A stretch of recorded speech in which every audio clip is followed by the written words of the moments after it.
Depuis près d'une trentaine d'années, son visage fait partie des plus marquants dans le cinéma tricolore, qu'il choisisse des rôles comiques ou pas, Pascal Elbé est un acteur très apprécié.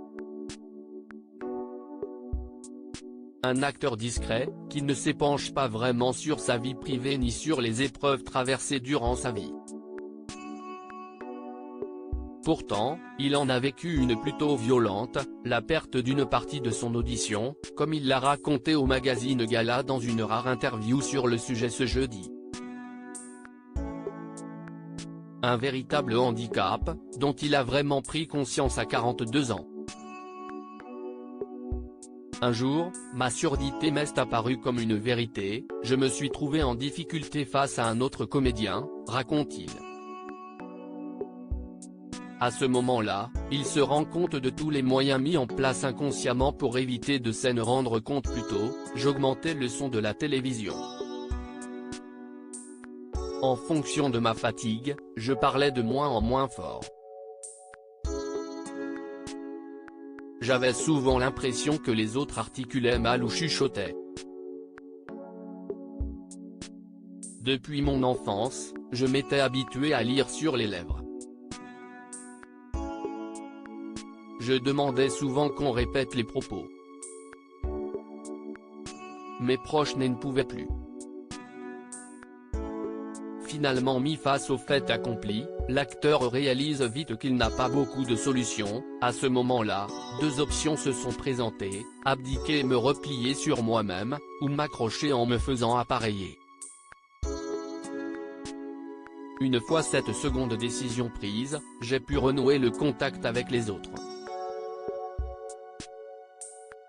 Mais les premiers résultats ne sont pas si faciles, il m'a fallu 3 semaines pour m'habituer à ces aides auditives. Au début, c'était l'horreur. Les sons étaient amplifiés.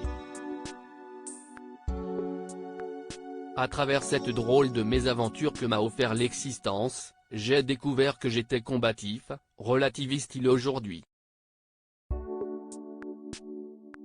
De sa surdité il en tirait un très joli film, une comédie en effet pour s'entendre en 2021, avec Sandrine Kiberlin. Certains lui ont ensuite demandé qu'il devienne le porte-parole des malentendants. Il a décliné en précisant « Ce n'est pas mon rôle ». Le bruit si est-il a vie d'ailleurs le père, aujourd'hui célibataire, d'un jeune homme de 21 ans sait que dans la vie, des gens sont dans des situations pires que la sienne. Ce n'est pas le plus grave. Avoir un peu de recul sur les choses, dans la vie, est la seule échappatoire possible, selon moi, explique-t-il toujours à nos confrères, précisant que lui aime le raffut, le bruit qui pour lui, symbolise la vie. Malgré parfois, une sacrée galère, au théâtre, où il joue actuellement dans Sur la tête des enfants, avec Marie Gillin, il doit redoubler d'attention et cela peut vite tourner à l'épreuve physique, je dois être très concentré car j'enlève un de mes appareils.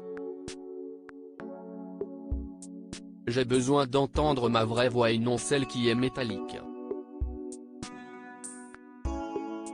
Parfois, si est éprouvant.